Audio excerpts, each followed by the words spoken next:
Voilà.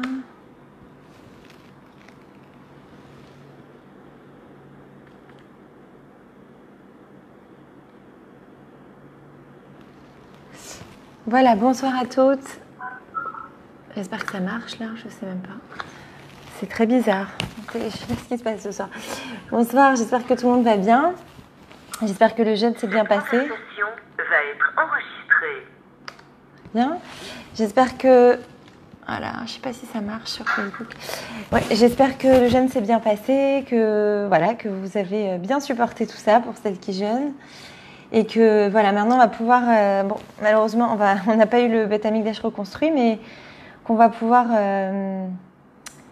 se remettre dans la vie, parce qu'on va dire que ces 9 jours, c'est une ambiance comme ça pesante et lourde. Et justement, enfin non, on n'a pas fait le cours, on l'a fait le cours la dernière fois, il y a 2 semaines, on avait fait sur vivre seul mais à deux. J'ai eu énormément de réactions, malheureusement, c'est pas très bon signe, ça veut dire que vraiment, il y en a beaucoup qui sont concernés. Et effectivement, c'est pas toujours évident de savoir vivre en couple et de se sentir liés. Et du coup, nombreux sont les personnes qui sont en couple et qui se sentent malgré tout très très seules. Très très seules dans leur quotidien, très très seules dans leur vie. Très seule de façon générale. Et donc ce soir, j'ai dit que ce serait un peu la continuité de ce cours il y a 2 semaines. Et je vous avais dit, on va apprendre maintenant à vivre en couple. En fait, on a vu un petit peu la problématique il y a 2 semaines. Et on a bien compris, je pense, que vivre seul mais à deux, bah, finalement, quelque part, ça se produit bien plus souvent qu'on ne le voudrait. Et on ne sait pas toujours comment faire pour se relier l'un à l'autre. Et ce soir, c'est ce qu'on va voir. Comment ces petits riens, alors je l'ai appelé ce cours, ces petits riens qui construisent le tout. Parce que oui, pour basculer, on va dire, d'un couple qui vit seul mais à deux, ou un couple qui peut risquer, c'est-à-dire au début on est lié, tout ça en général, et après on peut risquer de tomber dans la solitude, comment fait-on pour ne pas tomber dans cette solitude à deux ? Comment fait-on pour rester reliés l'un à l'autre ? Parce que si on réfléchit, qu'est-ce que c'est un couple finalement ? C'est se sentir lié, se sentir plus seul en fait, de plus avoir ce sentiment de solitude. Après, évidemment, on va dire que il y a quand même un paramètre à prendre en compte. Si on continue à se sentir seul, alors que, on va dire, on a un mari ou une femme attentionnée, à l'écoute, et on a ce sentiment-là, il faut bien comprendre aussi qu'il y a des choses qui nous appartiennent. Il y a des choses que c'est pas forcément le problème de couple, c'est peut-être un problème en soi que je rencontre avec moi-même. D'accord ? Mais de façon, on va dire de façon générale, quand on sent quelqu'un qui est là, qui est présent, qui est vraiment relié à soi, le sentiment de solitude, quand même, s'estompe énormément. Et on doit pouvoir reconnaître les moments où je me sens mal avec moi-même pour mes raisons personnelles et les problèmes de couple. C'est 2 choses différentes et parfois on met tout dans le même sac parce que justement, il y a un psychologue qui disait on est des alphabètes de l'émotion. Un alphabet des émotions. Et c'est un peu, j'ai envie de dire, un peu vrai. On ne nous a pas appris, enfin peut-être plus à cette génération, mais jusqu'à présent, on ne nous avait pas appris comment se comporter les uns avec les autres, mais plus que ça, comment ressentir nos émotions, comment les communiquer, comment les partager, comment ressentir les émotions chez l'autre, quoi en dire, verbaliser nos émotions. Tout cela, ce sont des notions qui au départ nous échappent et j'ai envie de dire c'est presque une science qu'on doit tous apprendre puisqu'on est tous des êtres humains, donc on a tous des émotions. Et si on n'apprend pas, si on ne fait pas ce travail-là, comment on peut, j'ai envie de dire, prétendre vivre à deux ? C'est compliqué, ça rend la tâche compliquée parce que vivre à deux, c'est vivre avec soi et avec l'autre. Alors déjà, parfois, c'est pas simple de vivre avec soi. Si on rajoute encore une autre personne à l'équation, ça risque d'être encore plus compliqué. Donc, on doit apprendre finalement à vivre ensemble, à se relier l'un à l'autre et surtout, je vous l'avais dit il y a 2 semaines, comprendre aussi ce que l'on cherche quand on se met en couple. On ne cherche pas toujours la même chose, pas tous la même chose. Il y en a qui vont rechercher justement, qui vont agir, qui vont aller vers l'autre, plus par peur de solitude, peur de se retrouver seul avec eux-mêmes, peur de la vie. C'est parfois même comme une tristesse qui se larve, qui se tapit à l'intérieur et on n'arrive plus à à s'en sortir seul finalement, et donc on cherche quelqu'un sur qui on va pouvoir se reposer, sur qui on va pouvoir un petit peu oublier même peut-être notre propre histoire, sur qui en fait finalement on va se fondre pour se fuir soi-même. Et ça c'est évidemment, je pense vous l'aurez compris, pas très bon, parce qu'il y a un moment donné où il y a une limite, où le couple ne peut pas combler ce manque affectif-là, ne peut pas combler ce malaise-là. Et il y a vouloir vivre en couple parce que justement, on a envie de partager, on a envie de s'épanouir, on a envie de grandir ensemble, on a envie de donner, et c'est complètement différent. Vous voyez bien, c'est complètement différent de la première option que je vous ai donnée. Évidemment, il y en a toujours d'autres, il y en a qui sont plus nuancés, il y a un petit peu de la première option et un peu de l'autre. C'est un mélange des deux, mais j'ai envie de vous dire, ça peut être 50-50, ça peut être 80-20, et c'est important aussi de savoir le définir soi-même. Parce que tant que j'ai finalement pas fait ce travail avec moi-même, je peux rentrer dans une relation de couple pas prête à la relation de couple. Alors je sais, je fais appel à des notions forcément psychologiques, j'ai envie de dire presque assez complexes, que je simplifie, mais qui peuvent vous sembler un peu complexes. Mais c'est forcément complexe parce que déjà comprendre la psychologie d'un être humain, c'est quand même quelque chose, d'accord, qui demande de l'attention, qui demande de l'intelligence émotionnelle, qui demande de la réflexion. Mais alors imaginez deux personnes, c'est deux psychologies qui se relient, c'est deux éducations, c'est deux cultures, et on doit encore, comme je vous ai dit il y a 2 semaines, créer un pont pour être connectés l'un à l'autre. Maintenant, pour être connectés l'un à l'autre, c'est toute une histoire, mais avant de pouvoir me connecter à l'autre, pour vivre avec l'autre et pour me sentir peut-être bien et pour me permettre de me réaliser, j'ai besoin d'être connectée à moi-même. D'accord ? Si moi-même, je ne sais pas qui je suis, je ne sais pas ce que je veux, je ne sais pas où je vais, je ne sais pas mes aspirations, je ne connais pas ma volonté, je ne sais pas grand-chose de moi-même. Tout ce que je sais, c'est que je souffre et je veux tout oublier. Là, le couple ne pourra pas bien se porter, forcément. Donc, j'ai envie de dire, avant de rentrer dans une vie de couple, il est important, forcément, oui, j'ai envie de dire forcément, mais d'abord, en priorité, de se faire, nous, le point avec soi. Et on n'apprend pas à le faire. Le drame, il est là, j'ai envie de dire, c'est qu'on n'apprend pas à le faire. On nous dit, marie-toi. Alors, bien sûr que, en plus, quand on est croyant et quand on est pratiquant, on veut se marier parce qu'il y a un chemin, d'accord, très clair. J'ai une idéologie et j'ai besoin d'un autre. Quand je suis une femme, j'ai besoin d'un homme pour réaliser cela. Quand je suis un homme, j'ai besoin d'une femme pour réaliser ça, pour agrandir mon peuple, pour avoir d'autres enfants, pour avoir des enfants, pour leur transmettre la Torah, pour grandir ensemble, etc. Ah oui, d'ailleurs, j'ai oublié de dire que je fais ce cours, Leilou Nishmat, ma grand-mère, Brima Myriam Bat Msaouda. C'est drôle parce que c'est tombé juste par hasard et je me suis dit, waouh, c'est incroyable. Bref. Voilà. Pensez pour ma grand-mère, grande sadéquette. Bref, à mes yeux forcément. Alors, juste, je reprends où je m'étais arrêtée, c'est que si moi j'ai pas fait le point avec moi-même, avec qui je suis, je peux rentrer dans mon histoire de couple, j'ai envie de dire, dans ma vie de couple, pas prête du tout. Et pareil pour l'autre. Non, j'étais en train de parler d'idéologie. Si j'ai une idéologie, je me dis, mais je suis obligée, oui, je me vois pas autrement que mariée, j'ai envie de dire, à 18 ans, 20 ans, jeune, quoi, pour créer ma famille. Oui, l'un n'empêche pas l'autre. Et j'ai envie de dire, je pense pas que des jeunes filles me regardent là, mais si vous en avez à la maison, si vous avez des jeunes filles, vous êtes en contact, surtout, faut beaucoup, les aider à comprendre ce qui se passe en elles, ce qu'elles veulent. Ok, il y a une idéologie et ça c'est très bien et c'est très beau et ça permet de relier et ça permet de se connecter l'un à l'autre, ça permet de créer un pont et ça c'est très bien. C'est un très grand élément de base aussi, très important bien sûr, mais ça ne suffit pas dans le sens où j'ai besoin de savoir moi ce que je veux. La jeune fille elle doit savoir ce qu'elle veut, le jeune homme il doit savoir ce qu'il veut et ce qu'il est lui, d'accord, ce qu'il recherche lui. Et malheureusement il y a beaucoup d'histoires de vie de couple en fait qui commencent mal parce que, pourquoi ? Par exemple, ça je l'ai eu d'ailleurs, j'ai eu plusieurs fois malheureusement ce cas, de femmes. Alors j'ai eu le cas de la jeune fille de 25 ans et j'ai eu le cas de la femme d'âge plus mûr, d'accord, de 45 ans, 50 ans, qui s'est mariée très jeune et qui fait un constat après 25 ans de mariage, 20-25 ans de mariage et se dit quand je suis rentrée dans cette vie de couple, en fait, j'étais pas du tout prête et j'ai cherché à fuir. mes parents, ma famille, la communauté, là où j'habitais, peu importe, mais je fuyais. J'étais pas vraiment dans la recherche. Oui, je voulais partager, mais en fait, c'était pas partagé pour agrandir le peuple, pour suivre mon idéologie. En réalité, ça, c'était la couverture. La réelle raison, c'est que je cherchais à fuir. Je me sentais pas aimée, je me sentais pas comprise, je me sentais seule, je me sentais pas bien dans ma peau. Et je suis partie me marier. Ça, c'est dangereux, d'accord? Bon, ça, j'ai envie de dire, c'est entre guillemets facile. On dit comme ça, c'est très simple. On peut tous plus ou moins le repérer. Mais quand on est dans la situation, on n'a pas forcément les outils pour le repérer, on s'en rend pas compte. On n'est pas à même de s'en rendre compte. D'ailleurs, on est tellement en souffrance que on peut même se dire ah je suis tombée amoureuse, oh là là il est extraordinaire.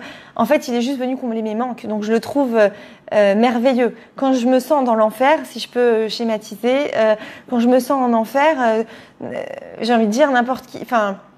J'ai envie de sortir de mon enfer, n'importe qui j'ai l'impression que c'est le paradis en fait, puisque je suis déjà en train de souffrir. Vous voyez, je suis tellement dans la souffrance que je n'arrive pas à me rendre compte finalement que peut-être cette personne ne me correspond pas, qu'elle n'est pas bonne pour moi, que je vais pas réussir à me relier, qu'on n'a pas les mêmes aspirations, qu'on n'a pas les mêmes façons de voir, qu'on n'a pas le même mode de communication, qu'on vient pas forcément du même style de famille. D'ailleurs, dans la Torah, il est dit que, après, bien sûr, si c'est pas le cas chez vous, c'est pas grave, hein, on peut quand même construire. Mais choisis une femme de ton village, je crois que c'est la phrase. Ce qui veut dire, pour que la vie soit plus simple, en fait, de couple soit plus simple, choisis quelqu'un de ta communauté, de ton village. C'est vraiment, ça représente de d'où tu viens, de qui tu es. Et c'est intéressant parce que au niveau de la psychologie, de quoi on se rend compte? Que finalement, quand on a les mêmes croyances, les mêmes valeurs profondes, ancrées, les valeurs, c'est pas forcément quelque chose dont on parle, c'est quelque chose qui est en nous. On les respire, nos valeurs, mais on pense pas à le dire. On pense pas à l'exprimer forcément. On respire ces valeurs-là. Et ce qui se passe, c'est que quand on fait partie un petit peu du même monde, de la même communauté, du même milieu, très souvent on va partager les mêmes valeurs et ça va beaucoup nous rapprocher, ça va beaucoup faciliter la tâche. Quand c'est pas le cas, alors c'est pas du tout impossible et ça peut être très enrichissant évidemment, mais ça va demander parfois beaucoup plus de travail parce que déjà il faut que j'apprenne à me connaître, je vais voir l'autre et ses différences. Au début ça va m'attirer, ça va faire l'effet d'un aimant. J'ai envie de connaître sa culture, moi j'en ai marre de la mienne, j'en ai marre des façons de penser de ma famille, je m'entends pas avec ma famille, j'ai du mal, donc waouh, lui c'est un bol d'air frais. Et puis finalement c'est de l'oxygène et puis finalement quand je commence à vivre au quotidien, en fait, je me rends compte que le bol d'air frais, c'est ma famille, c'est plus lui, puisque lui, je suis habituée à lui. Vous voyez? Donc, et puis, mes habitudes, finalement, je me rendais pas compte, mais je suis très, très ancrée dans mes habitudes, je suis très habituée. Et c'est pas si simple de s'habituer à quelqu'un d'autre, aux valeurs des autres. Ou encore, j'ai eu le cas aussi par exemple, une jeune femme qui me disait « Ah, mais j'ai adoré mon mari aussi ». Parce que lui, il représentait tout ce que je cherchais. Et sa famille, tellement parfaite, tellement le contraire de ma famille. Des gens droits, des gens bien, des gens sérieux, des gens carrés. Oh, j'étais à la recherche de ça, ça m'a beaucoup apaisée. Et au début, j'ai fait tout pour leur ressembler. Et au bout de quelques temps, j'ai plus supporté. J'ai étouffé. Pourquoi? Parce que ça me ressemblait plus. Je me suis perdue, je me suis plus retrouvée. Alors oui, au départ, ça a l'effet c'est attirant, c'est attrayant et même, ça répond à un besoin. Parce que disons qu'on vient d'une famille très artistique, disons. Et ça va dans tous les sens, c'est très vivant. Et en fait, nous, on a un besoin en tant que personne, d'accord? On aime tout ce qui est art, mais on est carré dans notre tête, on est plus rigoureux, on a besoin de plus d'exactitude, on a besoin de limites, on a besoin que les choses soient définies. Donc, on va aller chercher quelqu'un qui représente ça, qui vit ça. Mais une fois qu'on va être dans ce qu'on a cherché, finalement, et dans ce qui nous manquait, on risque d'étouffer. Parce que, en fait, après, c'est trop. On est quand même habitué à ce qu'on connaît. Donc, ça devient compliqué, là. Là, vous vous dites, alors, c'est quoi la solution? Alors, justement, la solution, évidemment, c'est de se connaître soi-même. Évidemment, là, dans ce cas-là, par exemple, disons, une jeune femme qui a besoin, ou un jeune homme, qui a besoin de plus de limites, qui s'est senti étouffé, ou le contraire, qui s'est senti trop à l'air libre et qui a besoin de plus de limites, effectivement, il aura besoin d'une jeune femme qui en met des limites. Mais c'est important que ce ne soit pas l'extrême et c'est important qu'il ne s'oublie pas ou qu'elle ne s'oublie pas. Et souvent, c'est ce que j'ai pu observer ça aussi, dans les couples que j'ai traités, c'est que, comment vous dire, on a l'impression inconsciente que quand on se marie, ça vaut beaucoup chez les femmes d'ailleurs, beaucoup plus que chez les hommes en tout cas, c'est que on s'oublie dans l'autre. Et à partir du moment où on se marie, c'est comme si on n'avait plus besoin de se réaliser. C'est comme si, maintenant que je suis mariée, voilà, j'ai un statut. Je vais parler au féminin, mais c'est valable au masculin aussi. Je suis une femme mariée, je vais devenir mère, ou ça y est, je suis devenue mère. Je suis femme, je suis mère. Stop, ça y est, ça s'arrête là. Et là, c'est dangereux aussi parce que on ne peut pas, en fait, ne pas exister sous prétexte qu'on est marié. Au contraire, on doit réussir, en fait, à aimer l'autre tout en restant soi-même, en ne se perdant pas. C'est tout le secret de la vie de couple et tout le secret aussi de pouvoir créer le pont pour me connecter à l'autre. Je vous ai dit au départ, pour qu'on y arrive à se créer ce ensemble, pour créer cette unité, pour créer cette connexion l'un à l'autre, avant même de penser à faire un pont avec l'autre, je dois faire un pont, j'ai envie de dire, avec moi-même. Si je ne l'ai pas fait avec moi, je ne pourrai pas le faire avec l'autre. Mais pour le faire avec moi, il ne faut pas que je me perde en route. Or, très souvent, souvent quand ça vient justement d'une souffrance, c'est-à-dire je me marie pour guérir de mes blessures, pour m'apaiser moi-même, et bien là, il se trouve que très souvent, je vais me fondre dans l'autre et je vais perdre la connexion avec moi. Qu'est-ce que ça signifie perdre la connexion avec soi-même ?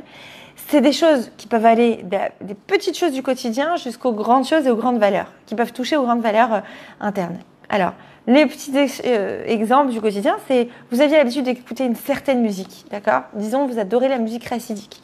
Et là, vous vous mariez avec un homme, lui qui est beaucoup plus ouvert et qui écoute un peu de tout. Et là, vous lâchez un peu vos goûts musicaux et vous écoutez que ce qu'il écoute. Mais c'est pas, de temps en temps, vous écoutez la vôtre, après vous écoutez la sienne. Non, c'est vous oubliez complètement la vôtre et vous écoutez que la sienne. Ça peut être que vous aimez manger vous avez l'habitude de certains plats culinaires et là, vous plongez complètement dans sa cuisine à lui et aucun plat de chez votre mère, vous n'avez rien pris, vous prenez que sa cuisine, par exemple. Ça peut être, il y a des menus détails du quotidien, mais c'est ces petits riens qui construisent le tout. Si vous vous oubliez, vous ne pourrez pas construire avec l'autre. Vous savez ce qui va se passer au bout d'un moment, en fait ?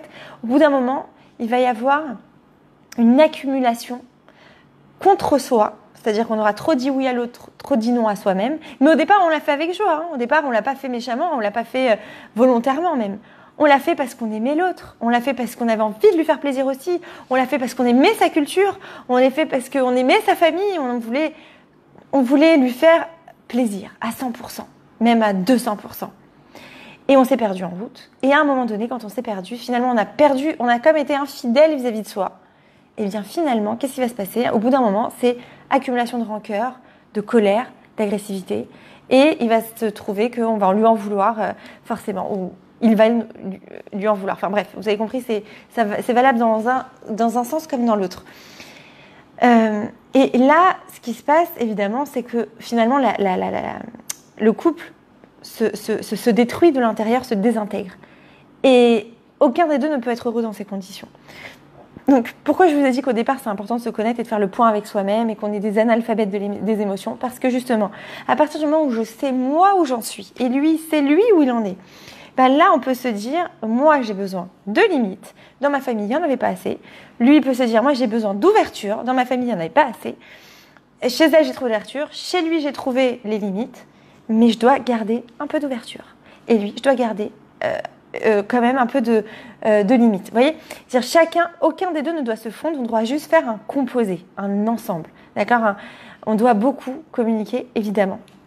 Et c'est difficile quand on n'a pas été mis en conscience avec cela. Si on n'a pas parlé, si on n'a pas fait le point, c'est compliqué de le faire soi-même, seul. Et c'est vrai que j'ai envie de dire, c'est la connaissance de soi. Plus on se connaît soi-même, plus on aura... En fait, plus soi-même, on sera connecté à nous-mêmes, on va dire, avec ce qu'on veut vraiment, ce qu'on est vraiment, ce qu'on a aimé dans notre famille, ce qu'on a moins aimé, nos goûts et nos couleurs, on va dire. Plus on est au courant de cela, plus on sait aussi ce qu'on veut. Et plus lui aussi, c'est pareil, on va dire. Et plus on va pouvoir ensuite en discuter, réfléchir à ce qui est bon, ce qui est moins bon, et créer, on va dire, un composé. Maintenant, Ça, c'est la base pour construire un couple heureux en réalité. J'ai envie de dire que beaucoup trop de couples ne sont pas au courant de ça. Et que c'est vrai que faut lire, faut se renseigner sur le sujet, faut pas rentrer dans la vie de couple n'importe comment. C'est un peu comme, je sais pas, quand vous achetez tout simplement une maison, une voiture, vous allez tout vérifier dans les moindres détails. Vous allez, je sais pas, même si vous dites à Sachem, il la veut pour moi cette maison, vous allez quand même prendre des mesures ou vérifier, je sais pas, s'il y a assez de fenêtres, si c'est pas trop délabré, ou si c'est pas délabré du tout d'ailleurs, depuis combien de temps elle existe cette maison, quand est-ce qu'elle a été construite, dans quelles conditions, qui a habité dedans, bref, vous allez prendre plein de précautions. Mais j'ai envie de dire, c'est pareil en fait, au départ quand vous vous lancez dans la vie de couple. Je dois pas m'y jeter à corps perdu parce que je suis mal, par exemple. Je dois y aller concrètement parce que je veux construire, parce que j'ai une idéologie, que je veux la partager, que je veux qu'on aille dans la même direction. D'accord ? Ça, c'est la base. Bon, tout ça, c'est l'introduction pour arriver à là où je voulais en venir. Maintenant, une fois que je suis dans ma vie de couple, comment je fais pour que ça dure à long terme ? Et je vous ai dit la semaine dernière, surtout comment je fais pour qu'on ne vive pas des vies parallèles. Parce qu'on peut vivre à long terme très longtemps en couple et vivre seul. D'accord ? Là, le but, c'est pas ça. Ce que je voudrais vraiment vous transmettre ce soir, c'est des astuces, c'est des conseils, c'est des solutions, je sais pas, on peut appeler comme on veut, mais pour arriver à se créer un lien avec l'autre. Et bizarrement, il n'en faut pas beaucoup. On a l'impression parfois que pour créer un pont avec l'autre, il faut déplacer des montagnes. Justement, parce qu'il a une culture différente, parce que c'est un homme et que je suis une femme, parce que moi je viens de Vénus et lui vient de Mars, parce que parfois on parle pas la même langue. Je sais pas, il vient d'un autre pays et il parle anglais, je parle en français, j'en sais rien. On va se dire, bah oui, c'est compliqué. Et comment on fait pour créer le lien ? Et c'est là que les petits riens de la vie quotidienne interviennent. Et c'est là que finalement...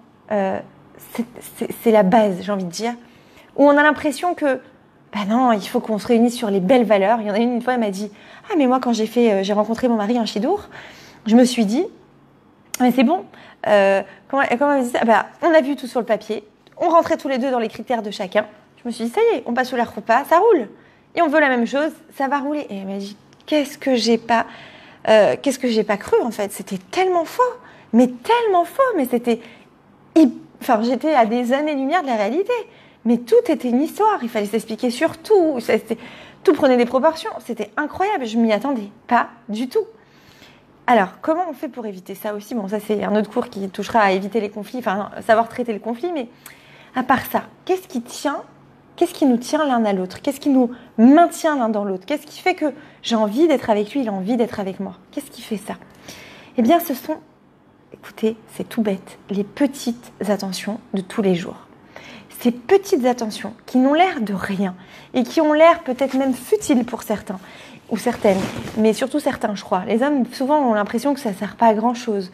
Les hommes ont l'impression qu'il faut beaucoup d'efforts, mais surhumains. Combien j'ai en consultation des couples où le mari est découragé et dit « de toute façon, ma femme, elle est insatisfaite, j'aurais beau faire tellement d'efforts, elle ne sera jamais contente de rien. » Et il n'a pas conscience que c'est des petits riens qui font le tout.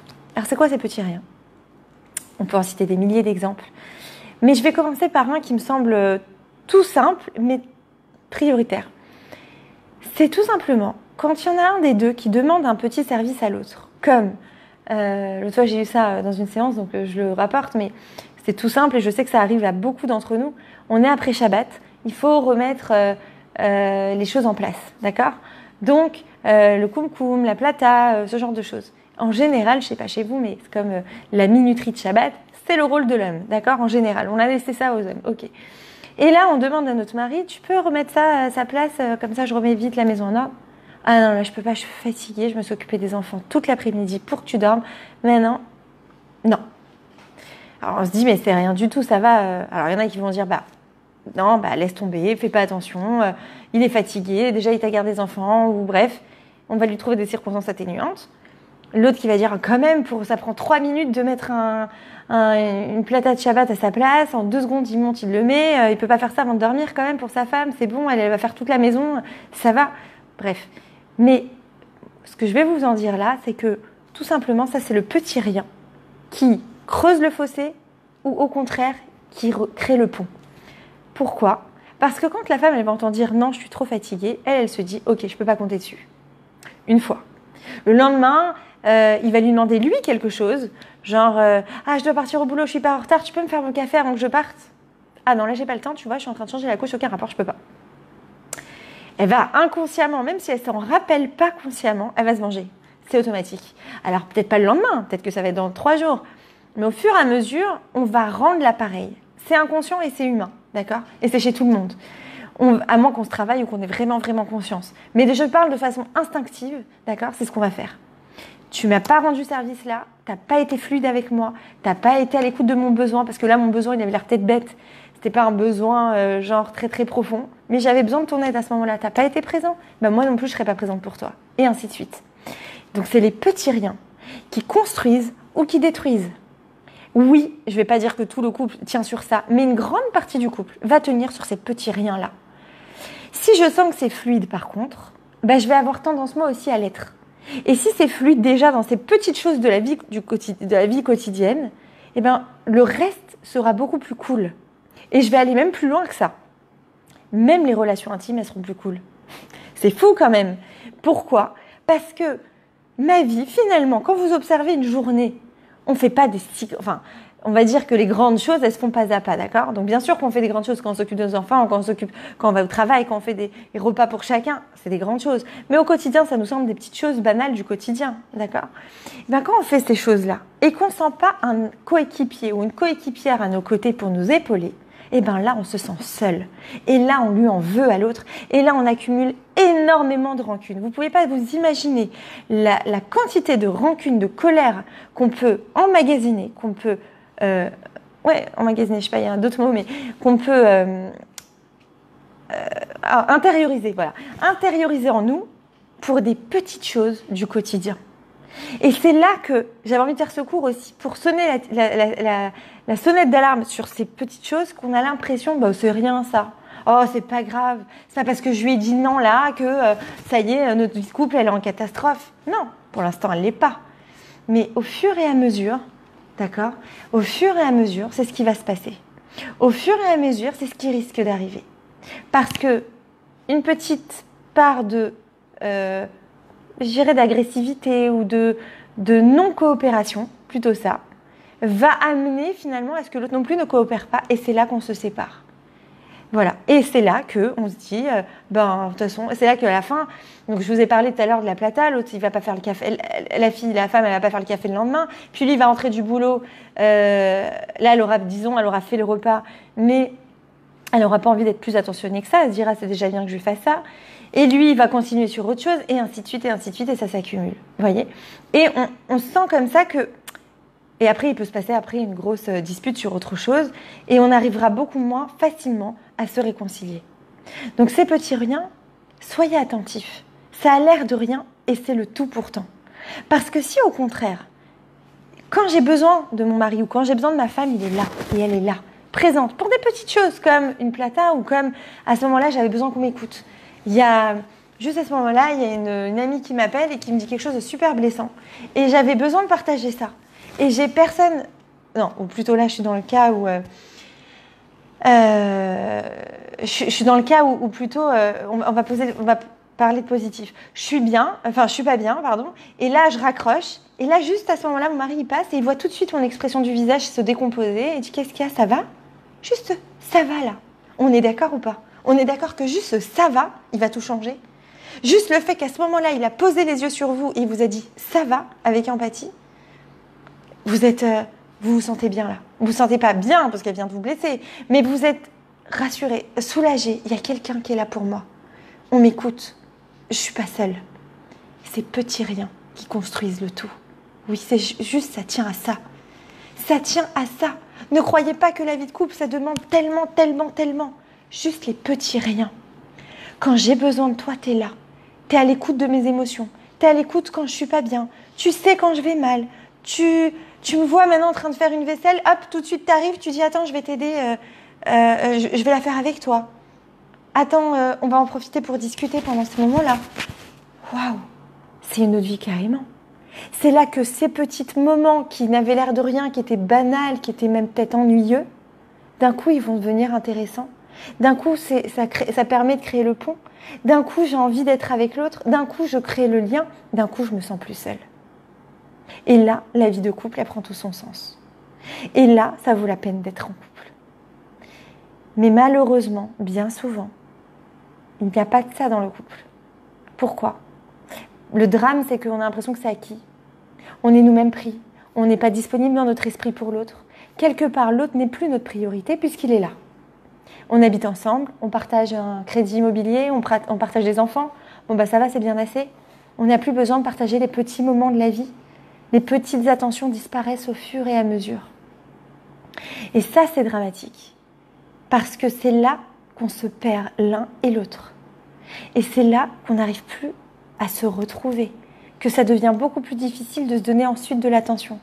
Quand je retrouve des couples en pleine crise de couple, mais vraiment les crises méchantes, les crises où ça crie, où on n'arrive plus à s'entendre, on n'arrive même pas à communiquer sans crier l'un sur l'autre, évidemment qu'il n'y a plus du tout ces attentions. Et quand j'essaye juste de remettre un petit peu d'attention, un petit peu au début, je leur dis vraiment, on va commencer par le bas de l'échelle.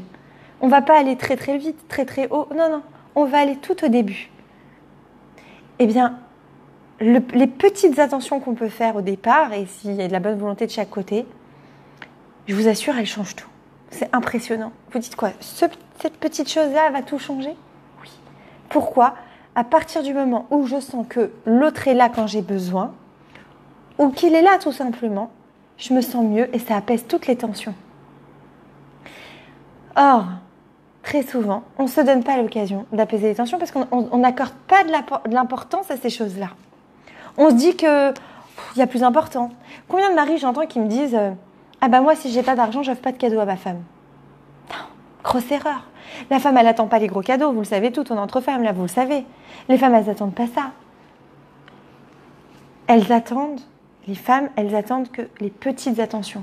Que quand le mari rentre le soir, il amène même une petite fleur qu'il a accueillie sur le chemin.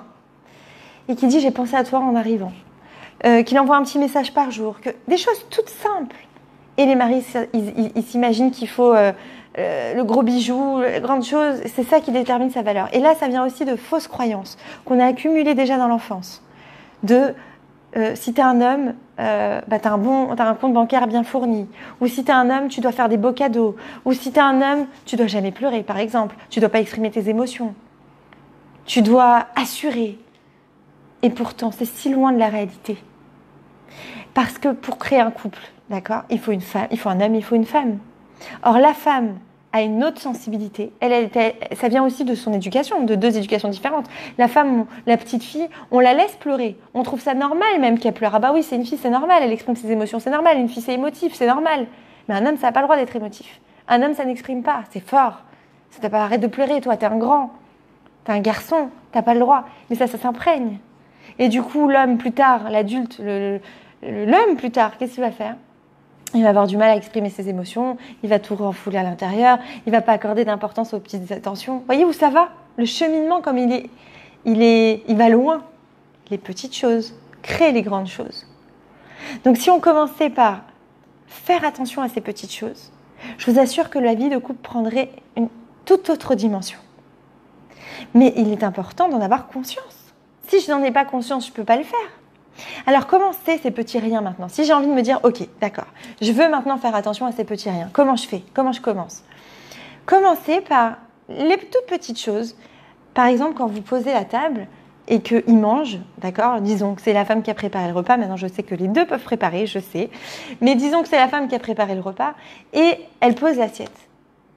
Trop souvent, j'entends, ma femme me pose mon assiette, c'est déjà super qu'elle me pose mon assiette, hein, je suis très reconnaissante, mais elle part, elle va faire autre chose, elle a du linge à plier, Non, on arrête, on s'assoit, on discute, on parle, on fait le débrief de la journée. Et on ne parle pas forcément que du négatif.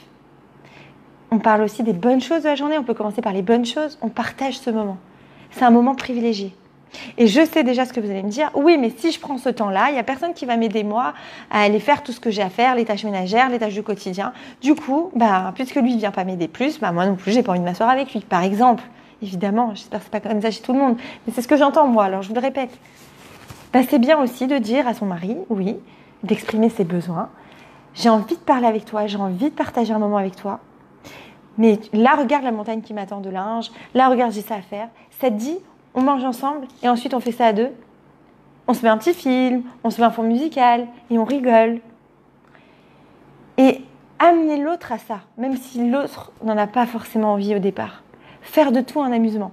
Retrouver un petit peu l'enfant qu'on a. Vous savez, en analyse transactionnelle, c'est un concept psychologique, enfin de psychologie plutôt. On explique qu'il y a trois, on nous explique qu'il y a en nous, en chacun d'entre nous, il y a trois éléments. Il y a le parent, l'adulte et l'enfant. On est composé, si vous voulez, au niveau psychologique, de ces trois personnages, d'accord ? Un coup, on est le parent, un coup, on est l'adulte, un coup, on est l'enfant. Mais quand je suis trop adulte, l'adulte, c'est un peu celui qui fait la balance entre le parent et l'enfant. Le parent, c'est celui qui est rempli de croyances, de concepts, de valeurs, peut-être. L'adulte, non, attendez, je vous dis d'abord l'enfant. L'enfant, c'est plus... l'enfant, c'est... bon, il y a deux sortes d'enfants, l'enfant adapté. Enfin, on va dire l'enfant, pour simplifier. L'enfant, il est plein d'émotions, toutes les pulsions, toutes les émotions, c'est l'enfant. Et l'adulte, il fait la balance entre les deux. L'adulte, c'est le raisonnable, c'est celui qui calcule, qui raisonne. Maintenant, si on est trop adulte tout le temps, c'est bien d'être adulte, attention, c'est très bien. Mais si on l'est trop tout le temps, qu'on se laisse pas un petit peu, on se laisse pas aller, on se laisse pas être enfant, ben on pourra jamais se détendre finalement. Il y a un moment, il faut lâcher la pression. Et c'est bon de la lâcher à deux, en couple. C'est là qu'on peut créer le pont. C'est dans ce moment où on est dans l'émotion, dans tout ce qui est en termes d'émotion, quoi. Tout ce qui est l'enfant qui est en nous. Vous voyez, un enfant, c'est plein d'émotions en général. Maintenant, je dois pouvoir l'exprimer et, comment vous dire, parfois j'ose pas, je le dis pas, mais l'autre il peut pas le deviner. Si je l'exprime pas, l'autre il peut pas le deviner. Et je me dis, bah, il a ça qu'à venir de lui, il voit bien que je suis assise là à plier ou je l'ai arrangé. Et aussi ce qu'on va souvent faire, ça je l'observe tout le temps, c'est qu'on va reprocher. Ah bah tu pourrais m'aider là, hein, franchement, je t'ai fait le repas, pourquoi tu vas pas m'aider ? Non mais attends, je suis là que pour ça moi finalement. Non, et tu pourrais faire, et tu pourrais. Et ça accuse tout le temps. L'autre, il se sent accusé, du coup, il se braque, du coup, il n'a pas envie. Mais dit autrement, ça change tout. J'ai une patiente, une fois, elle me dit oh, j'en reviens pas. J'ai écrit un message à mon mari, d'habitude, il est toujours avec ses copains, ça m'énerve, il est toujours hyper bien entouré. Moi, je suis toujours pleine de charges, et lui, on dirait qu'il jongle avec tout ce qu'il a à faire, parce qu'il est aussi très occupé, mais il jongle, il est toujours bien entouré, toujours très souriant et tout. Et ça m'énerve, parce que moi, je suis toujours dans les charges, et franchement, ça m'irrite. Donc, elle était souvent dans le reproche. Et là, elle a tenté une autre méthode, qu'on avait étudiée, on va dire, en séance.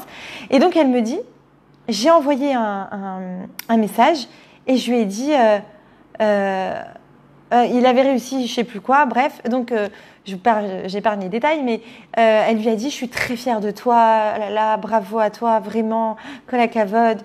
Et elle lui a fait plein de compliments. Et après, elle lui a dit, j'ai hâte que tu rentres, ou quelque chose comme ça. Et elle m'a dit, comment il était heureux. Mais heureux, mais genre lui qui a tellement de copains, tellement de familles, si bien entouré, mais j'aurais jamais cru qu'il allait être heureux. Je dis, mais vous êtes sa femme. Évidemment que les copains, c'est les copains, mais la femme, quand elle dit, je suis fière de toi, je suis contente, ça n'a rien à voir. Ça n'a rien à voir. Il attend ça de vous. Et pareil, c'est-à-dire la notion du couple, on attend de l'autre qui nous aide à nous réaliser. On attend de l'autre qui nous voit, qui nous regarde. C'est pas comme le frère, la sœur et les copains. Bien sûr que ça fait plaisir des autres aussi, on en a besoin, évidemment. Mais on en a autant, voire plus encore besoin de l'autre membre du couple. Et elle était sûre que non.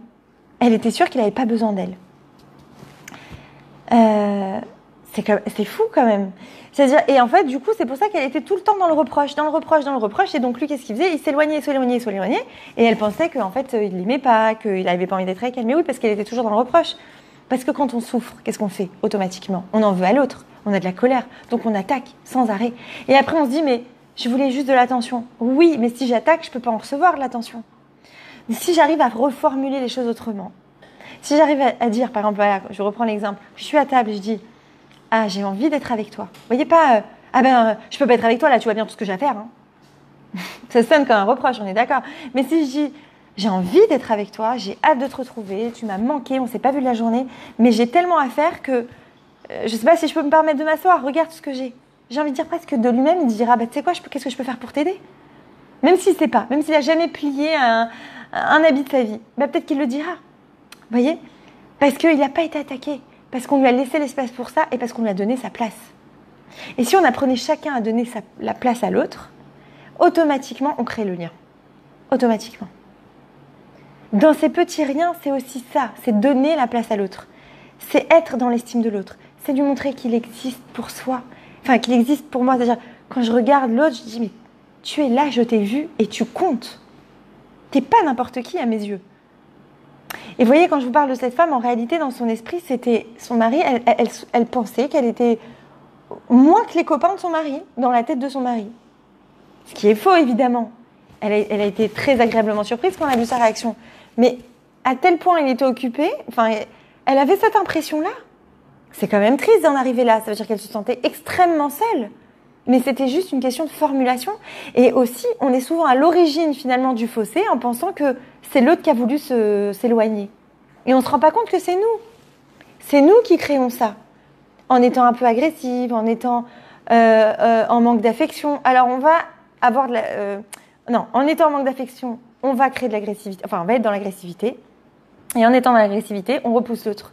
Et là, on se dit, il m'aime pas, il tient pas à moi, il s'en fout de moi. Donc, j'ai peur d'être rejetée. Donc, je ne veux même plus essayer d'aller le retrouver, on va dire. Je ne veux même plus. Donc, lui, il va se détacher, il va être beaucoup moins attentionné. Et de là, on n'arrive plus, en fait, à se retrouver. Comment faire alors? Là encore, vous l'aurez compris. Ce qui est important, c'est d'arriver à ne plus être dans le reproche et à faire attention à ces petits riens. En tout cas, à ce que pour l'instant, vous avez considéré peut-être, je pense, pour beaucoup d'entre nous, jusqu'à ce soir, les petits riens. Faites attention, mettez l'accent sur ces petits riens. Ces petites choses qui ont l'air de rien représentent le tout et construisent le tout. Et à partir du moment où on est présent pour ces petits moments, ces petites choses du quotidien, vous allez voir qu'on gravit des échelons ensemble. Vous allez voir que d'un coup, on se sent relié à l'autre, on ne sait même pas vraiment pourquoi. Pourquoi, par exemple, en vacances, alors il y a tous les cas de figure, hein, mais souvent en vacances, on va se dire « Ah, ça fait du bien, on s'est senti bien, ça va mieux, j'ai senti un lien, j'ai senti quelque chose. » Pourquoi? Parce que très souvent en vacances, en principe, on n'est plus disponible dans notre esprit, on n'a pas le travail dans la tête, on n'a pas les charges du quotidien, on n'a pas tout ça.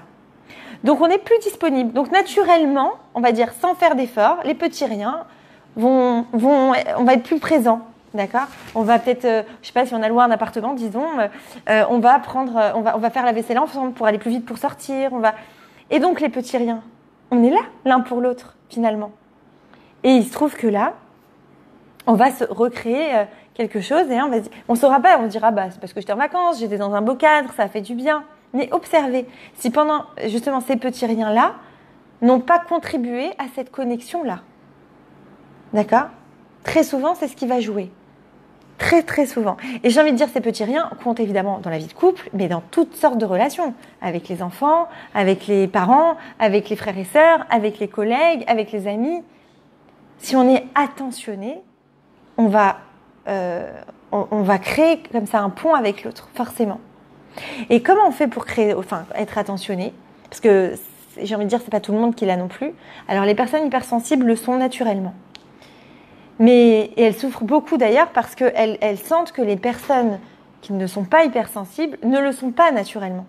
Donc elles ont l'impression d'être à l'écoute de tout le monde ou très sensibles aux petites choses et que personne n'est sensible comme elles aux petites choses et c'est une grande souffrance.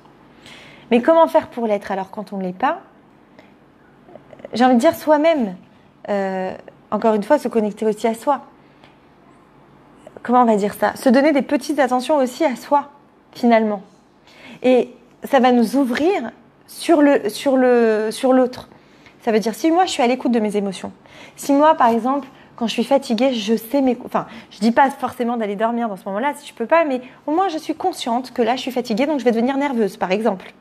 Je suis consciente que là, j'ai trop donné à une certaine amie et que j'ai dépassé mon seuil de tolérance, on va dire. C'était trop, j'aurais pas dû. Le soir, par exemple, je suis très fatiguée, ça s'est mal passé ma journée, mon patron m'a embêtée, j'étais pas contente de ce qui s'est passé. Et le soir, en partant, la secrétaire, elle arrivait et elle commence à me raconter sa vie. Et moi, là, à ce moment-là, j'ai qu'une envie, c'est de fuir à toutes jambes parce que je suis épuisée. Mais ça se fait pas, donc je reste. Au fond, je m'en veux. Vous connaissez ce genre de moment? Transposez-le dans une histoire, dans un moment de votre vie. On a tous eu ce genre de moment où quelqu'un se confie et c'est pas le moment, où quelqu'un a envie de nous parler et nous, on est déjà à bout. Nous, on est déjà fatigués. Nous, on s'est pas assez entendu. Et on s'en veut parce qu'on se dit, mais j'aurais dû mettre la limite. J'aurais dû maintenant ne pas, me mettre la limite en fait. Et mettre la limite à la personne parce que j'étais pas en position où je pouvais donner à l'autre. Et maintenant, je suis pas bien. Et bien, justement, à ce moment-là, c'est ça que je vous demande de faire. Être à l'écoute de vous, de vos émotions, de ce qui vous fait du bien, ce qui vous fait moins du bien, on va dire. Et si j'apprends, en fait, à me lire moi-même, donc à être plus connectée à mon être, à mes émotions, à ce que je ressens, à ce que je veux, à ce que je veux pas, et automatiquement, je comprendrai très vite l'autre. Parce que moi, si j'apprends à me lire, c'est comme si un petit peu... j'ai compris les panneaux de signalisation, si je les ai compris pour moi, je les comprendrai pour l'autre. Donc, je serai plus à même de repérer quand l'autre va pas bien, quand l'autre a besoin d'aide ou quand l'autre ça lui ferait plaisir que je sois là. Vous voyez, je serai plus à même de repérer ça. Donc, je commence par moi et puis je continue avec l'autre. Mais dans la vie de tous les jours, quand on est en couple, il y a des millions d'occasions de montrer à l'autre qu'on est présent. Des millions. Maintenant, il y a aussi, il ne faut pas être trop présent non plus, il y a aussi le côté, je dois savoir respecter l'autre. Ça veut dire si l'autre, je sens qu'il a besoin de sa tranquillité, il a passé une journée au boulot, il a besoin de de son heure ou de ses minutes ou de sa demi-heure tranquille et qu'il a besoin que je lui parle pas à ce moment-là, ça c'est très masculin. Souvent, ils ont besoin de rentrer dans leur caverne, ça veut dire qu'ils ont besoin d'un peu d'espace. Je vais aussi savoir dire, ok, je le prends pas mal, c'est pas contre moi. Ça aussi, c'est un petit rien qui construit le tout. C'est une grande marque de respect pour l'autre et c'est aussi une façon de dire je m'écarte et je te laisse l'espace. Je te respecte, je t'ai vu, j'ai entendu ton besoin, je m'écarte. Et ça, c'est la plus belle preuve d'amour. Vous savez, on peut dire 100 fois à son conjoint, à sa conjointe, je t'aime, je t'aime, je t'aime. Si on ne respecte pas ses besoins, si on marche sur ses plates-bandes sans arrêt, les mots que j'aurai employés, ce je t'aime n'aura aucune valeur, aucune. Vaut mieux, j'ai envie de dire, bien que c'est bien les deux, dire faut verbaliser, faut le dire, mais vaut mieux ne pas le dire et respecter l'autre et être à l'écoute de ses besoins et être présent dans les petits riens, présent ou absent comme il a besoin, on va dire. Là, c'est des preuves d'amour. Et ne pas le dire plutôt que trop le dire et ne rien faire, on va dire. Et ne pas être là pour les... Voilà, j'ai eu un couple récemment qui m'a dit... Mon mari, toute la journée, il me dit je t'aime. Toute la journée. Ah, je t'aime, j'ai pas l'impression que tu m'aimes, toi. Ah, je t'aime. Mais il est allongé sur son canapé, devant son téléphone, pendant que moi, je suis en train de m'occuper des enfants, courir dans tous les sens, faire une vaisselle, courir là, vider la vaisselle, truc et machin, faire une machine, courir dans tous les sens. Et lui, il dit je t'aime, tu m'aimes, je t'aime. Il dit je peux plus. Je peux plus. Il n'y a rien de pire, j'ai envie de dire. On la comprend, non? Évidemment. Parce que on a envie de dire, tu es en train de te moquer de moi, en fait. Tu me vois là déborder et tu vas me dire je t'aime. Mais il vaut quoi ton je t'aime en fait? Il vaut rien. C'est quoi? Ne dis rien. Rien, viens, lève-toi, viens. On est d'accord? C'est ça en fait. C'est prouver à l'autre que je suis là. Et parfois même, les mots sont de trop. Je le ressens que tu es là et que tu m'aimes. Je ressens que tu tiens à moi. Je ressens que mon bien-être compte autant que ton bien-être. Je ressens que tu veux mon bien. Sans t'oublier. Mais tu veux mon bien, ça compte pour toi. C'est ça un couple qui s'aime et c'est ça un couple qui se lie l'un à l'autre, qui est lié l'un à l'autre, qui tient l'un à l'autre mais qui sait se l'exprimer. C'est exactement ces notions-là. Et parfois, encore une fois, on ne sait pas le transmettre. Ce mari-là qui dit je t'aime à sa femme, il ne sait pas faire autrement. Peut-être qu'il a vu ça chez lui. Peut-être que pour lui, il se dit j'ai eu une dure journée, mais j'ai besoin d'être rassurée si ma femme elle m'aime. Mais il n'a pas la méthode. Peut-être c'est inconscient en fait. Il ne s'en rend pas compte. Mais il n'empêche qu'il est important au bout d'un moment, par exemple, s'il ne le sait pas, ok, mais qu'après une bonne conversation, ils se prennent en main et ils disent, bien sûr, ok, si c'est ça que tu as besoin, je me lève et je viens avec toi t'aider. Mais ça, comment il va le savoir? Si sa femme, elle lui dit rien et juste elle lui dit, ah, lâche-moi, ça suffit. Ah, tu m'as saoulé là, à me dire je t'aime, mais ça va. Mais qu'est-ce qu'il va sentir, lui? Non seulement il ne va pas comprendre qu'elle a besoin d'aide, mais en plus, il va se dire, elle m'aime pas. Elle me rejette. Ah, il va être encore plus angoissé, il va être encore plus, j'ai envie de dire, étouffant. Alors que si elle lui dit, ah aussi c'est apprendre à se connaître et apprendre à communiquer, c'est dire, attends, là la question elle n'est pas si on s'aime ou on s'aime pas. Pour que je sente que tu m'aimes, j'aurais besoin que tu lâches ton téléphone, que tu viennes avec moi et que tu cours dans tous les sens avec moi. Là, je sentirai que tu m'aimes. Et là, si je vois que tu es avec moi, bah moi aussi, je te le dirai que je t'aime. Et tu le sentiras. De toute façon, j'aurai même pas besoin de te le dire. Pourquoi ? Parce qu'on formera une équipe. On rêve tous, au fond, de créer une équipe avec l'autre. On le rêve. C'est un rêve inconscient même peut-être. Mais on le veut, ça. Faire une équipe, faire équipe avec l'autre, se sentir épaulé. Je ne suis pas seule à affronter ma réalité. Et à partir du moment où je me sens seule pour affronter ma réalité, c'est que mon couple bat de l'aile. Si je me sens pas seule, ça va. Je suis sur la bonne voie. Enfin, je suis bien. Si je me sens seule, c'est que ça va pas, il y a quelque chose à vérifier. Quelque chose à explorer, il y a quelque chose à travailler, il y a quelque chose à communiquer. Mais je ne dois pas laisser les choses se faire. Je dois, dès les premiers symptômes, j'ai envie de dire en réalité, pas me dire, je me résigne, ça y est, j'ai tout essayé. Bon, il y a des gens qui me disent, j'ai tout essayé. Mais avant d'avoir tout essayé, essayez. Parce qu'il y a des gens qui se disent, voilà, le fossé se crée au fur et à mesure, et on se dit, non, en fait, il n'y a pas d'amour entre nous, ou, on ne s'entend pas, on n'arrive pas. Mais sans se rendre compte encore une fois qu'on n'a pas été présent pour ces petits moments, l'un pour l'autre. Et donc, on s'est sentis seuls chacun de notre côté et on n'a pas réussi à affronter notre réalité. Ensemble, on l'affronte seul et du coup, on se sent affaibli. Parce que c'est encore pire d'être seul, mais ensemble. Pourquoi ? Parce que quand on est seul, on sait à quoi s'en tenir. Je suis seule, c'est pas facile, c'est dur même. Mais je sais à quoi m'en tenir, je sais que je peux compter que sur moi. Mais quand on est deux et qu'on a la sensation d'être seul, c'est très frustrant, c'est une souffrance terrible. Parce que je te vois là, t'es devant moi, pourquoi tu m'aides pas ? C'est un peu l'image de la femme ou le mari qui rentre. C'est-à-dire, disons que le mari il est au travail et vous êtes à la maison avec les enfants, disons. Et vous arrêtez pas. Il n'est pas là. Alors peut-être que vous allez lui en vouloir, mais disons que vous savez qu'il a une bonne raison de ne pas être là. Alors vous n'allez pas lui en vouloir. Mais disons que, donc là vous êtes actif, vous arrêtez pas. Vous êtes avec votre famille, vous êtes avec les enfants, mais vous lui en voulez pas. Mais par contre, une autre situation, il est à la maison, il est là, et il vous aide pas. C'est terrible. Là vous allez lui en vouloir. Parce qu'il est là, il est en capacité de vous aider. Il est physiquement là et il vous aide pas. Il n'y a pas pire que ça. On est d'accord. Enfin, il y a pire, mais on s'entend. Vous voyez, c'est frustrant, c'est rageant.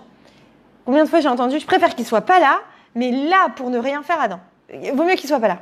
Donc c'est un peu ça. Ce que je veux vous dire par là, c'est que le pire, c'est d'être ensemble, mais de se sentir seul. C'est pire que d'être seul, vraiment seul. Parce qu'on se dit, il est là, ou elle est là, et il fait rien pour moi, ou elle fait rien pour moi. C'est un coup de poignard dans le cœur, ça. C'est-à-dire, il a la possibilité de le faire, et il le fait pas.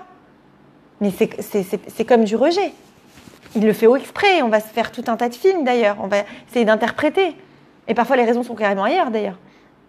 Donc, c'est pour ça que c'est important aussi, des fois, de faire entrer un intermédiaire pour essayer de comprendre et de faire redescendre nos films négatifs. Genre, c'est le pire, c'est le monstre, il ne veut pas m'aider. Souvent, il y a des tas d'explications derrière qui permettent d'apaiser ça. Mais en tout cas, l'idée, c'est évidemment de communiquer et de comprendre que pour créer ce pont, j'ai besoin d'être connectée à moi et mes émotions, mes aspirations et mes inspirations, tiens, pourquoi pas, et qui je suis et ce que je veux. Et 2, pouvoir créer un pont avec l'autre en étant aussi à l'écoute de lui, de ses besoins, de elle, de lui, de elle, pardon, pareil, de qui il est, de ce qu'il veut, de ce qu'elle veut, et être présent dans les petits moments du quotidien. Et vous verrez que si vraiment vous le faites, et tous les deux, évidemment, s'il n'y en a qu'un sur les deux qui le fait, ça va marcher un temps, mais il y en a un qui va s'essouffler. Il faut que les deux donnent en fait, et soient présents pour les moments du quotidien. Et là, le couple prendra une autre dimension. Là, on ne se sentira pas seul pour affronter sa réalité. Et encore une fois, pour ne pas se sentir seul, ça ne dépend pas de grand-chose. Ça veut juste dire, j'ai une présence à côté de moi. Quand je fais ma vaisselle, je prends des exemples tout bêtes de la vie quotidienne, où j'ai un chemin à faire et moi j'ai peur de prendre la voiture et il est venu m'accompagner. Il avait des choses à faire, il a tout arrêté, il est venu avec moi ou elle est venue avec moi. J'ai quelqu'un à affronter, je ne suis pas rassurée de l'affronter, il m'accompagne. J'ai un appel à faire, je ne suis pas rassurée, il est là, elle est là. J'ai une dure journée et elle le sait, elle va m'appeler, elle va m'envoyer un message, elle va se renseigner, elle va se soucier de moi. J'ai un examen à passer, il ou elle est là pour moi. Elle me prépare mon petit-déj le matin pour pas que j'aille le faire, pour que j'aille plus vite, par exemple. C'est tout simplement prendre soin de l'autre dans les moindres détails. du quotidien. Ces petits riens qui construisent le tout. Et plus je serai présente pour les petits riens du quotidien, et plus mon tout va être grand et va bien grossir et bien se construire. Voilà, j'espère que ça vous a apporté, que ça vous a donné des astuces. Et sur ce cours, j'ai envie de dire, on va prendre des vacances. Voilà. Je vous ai dit, je pars, pour celles qui sont sur le groupe, à Dolly Days en août. Donc c'est à la montagne. Et je ferai des conférences, évidemment, pratiquement tous les jours, concernant le couple, l'épanouissement, l'éducation. Et j'ai envie de dire, la montagne, pour moi, c'est le meilleur endroit pour parler de tous ces sujets parce qu'on est connecté avec la nature. Donc, on se connecte beaucoup plus facilement à soi. On est en vacances. Et là, on parle des sujets internes. Donc, c'est une détente physique et une détente morale. Donc, si vous n'avez pas encore réservé, je vous invite à le faire. Je serais très heureuse de vous voir en vrai après toute cette période de Corona où j'ai pas pu voyager parce que d'habitude, je faisais au moins 2-3 fois l'aller-retour pour venir en France et faire des conférences. Et là, j'ai pas pu, donc je serais très heureuse de vous retrouver Bezrat Hashem à Dolly Days en espérant évidemment qu'ils ne ferment pas les aéroports ici. On va prier fort pour ça. Et Bezrat Hashem, voilà, à part ça, pour celles qui ne sont pas sur le groupe WhatsApp, avec plaisir, des mots sur les mots. Merci beaucoup. Vous pouvez le rejoindre, je vais vous mettre mon numéro. Attendez, il faut que je mette à tout le monde. Donc, des mots sur les mots, on pose des questions. Je réexplique le principe. On pose des questions de façon anonyme en privé. Je les mets sur le groupe anonymement et je réponds en audio aux questions. Ça traite de l'épanouissement, du couple, l'épanouissement personnel, le couple et l'éducation en général. Alors, attendez, je vous mets le numéro. Ah non, il faut mettre plus 972. Ah, bah tant mieux. Baruch Hashem. Je suis contente que ça vous a apporté. Je sais, oui. Voilà, 972, 52, 13. Voilà. Cette heure-là, j'arrive plus à faire deux choses à la fois. Voilà, avec plaisir. Et voilà, et je vais mettre le cours Bezrat Hashem sur le groupe des mots sur les mots aussi. Ah, attendez, j'avais pas vu la question. Comment on fait si on sait que sa belle famille est plus équilibrée que la sienne? Comment ne pas s'abandonner et s'oublier? De plus, mon mari me le fait sentir. Alors, c'est une très bonne question parce que ça se retrouve souvent dans les couples, ça, qu'il y a une famille qui a l'air plus équilibrée et qui l'est peut-être d'ailleurs, hein, ça peut tout à fait arriver. Alors d'abord, voyez-le comme une inspiration et c'est très bien, mais votre famille, même si elle n'est pas peut-être aussi bien selon les valeurs, je ne sais pas, transmises que la vôtre, elle est bien quand même, elle a quand même des bonnes choses. Quoi qu'il arrive, une famille a toujours des choses à transmettre. Donc gardez ce qui vous a plu de votre famille, parce que c'est quand même ce qui vous définit. C'est vos racines. Donc en aucun cas, vous devez la rejeter. Vous devez prendre ce qu'il y a de bon et prendre ce que vous trouvez de meilleur de votre belle famille. D'accord? Faire l'équilibre, mais ne pas vous effacer totalement parce qu'il y a forcément du bon en vous aussi. Sinon, votre mari ne vous aurait jamais épousé, je pense. D'accord? C'est une évidence. Donc, vous avez du bon, ne l'oubliez jamais. Gardez bien ça en tête. Ayez bien conscience de votre valeur parce que vous avez de la valeur. Et c'est pas parce que votre belle famille a l'air, en tout cas, mieux que vous. J'aime pas du tout cette notion d'ailleurs de comparaison, genre mieux, hein, parce qu'on a tous des points, on est plus, on va dire mieux, plus fort, moins fort. C'est tout un ensemble, il y a tellement de paramètres à prendre en compte.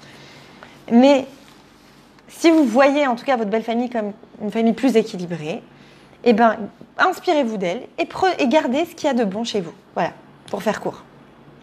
Merci. Ah, Baruch Hashem. Merci beaucoup, Karen.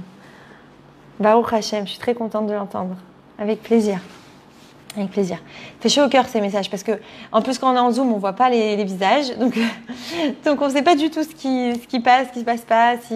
Bon, bien sûr, j'ai vos messages après, mais c'est pas pareil que quand je faisais. Oui, Jennifer, du coup, vous êtes. Merci. En conférence, on voit, on se parle, il y a de l'interaction, tout ça. Bon, Baruch Hashem, déjà qui est Zoom, hein, c'est déjà merveilleux. Mais voilà, on ne sait pas toujours si ça apporte et combien ça apporte et compagnie. Baruch Hashem. En tout cas, voilà, on va faire une petite pause des cours du lundi soir et Bezrat Hashem, on reprendra à la rentrée. Je pense, j'ai pas mon agenda là, mais je pense que ce sera juste avant Rosh Hashanah. Il y a sûrement un lundi. On reprendra sûrement. Quel est le titre de ce cours? C'est ces petits riens qui construisent le tout. Ah, merci beaucoup. Merci beaucoup. Avec plaisir. En fait, c'est mon mari qui instaure cette comparaison. Oui, bah, ça m'étonne pas. Bah, faut pas le laisser. Faut lui dire, écoute, bien sûr que ta famille, elle a l'air plus équilibrée, mais ma famille, c'est-à-dire, c'est deux mondes en fait. C'est deux mondes. Chacun a apporté à l'autre. Et même dans les familles, on va dire, qui n'ont pas l'air équilibrées, du genre, je sais pas, il y a un divorce, il y a des parents divorcés ou quoi, ils ont quand même une expérience de vie à transmettre. Donc, et on apprend d'eux. On apprend peut-être à se reconstruire, on apprend la résilience, on apprend toujours quelque chose.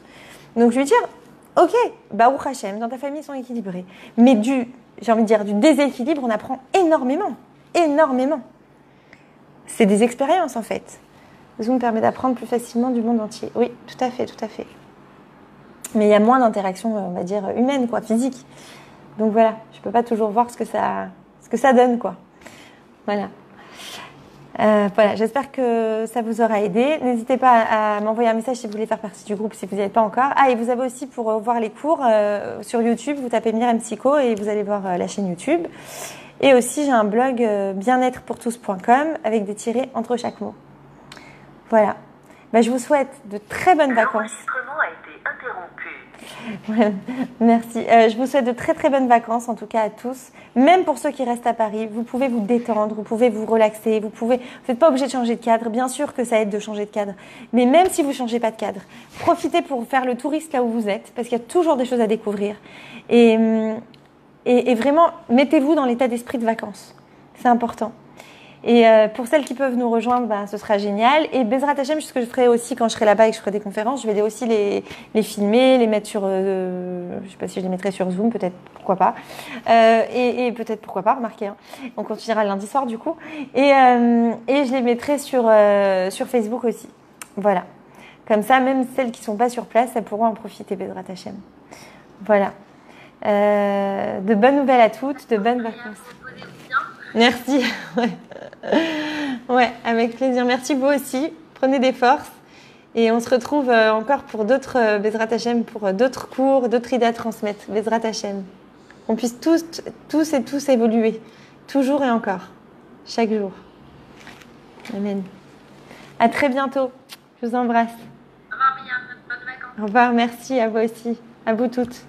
À bientôt. Au revoir. À bientôt. J'espère que ça a marché. Il est bizarre. Je peux même pas l'arrêter. Ça alors. Ah ouais. Je voyais pas les notifications. Dommage. Il y a un problème en fait. Je peux même pas l'arrêter. C'est trop.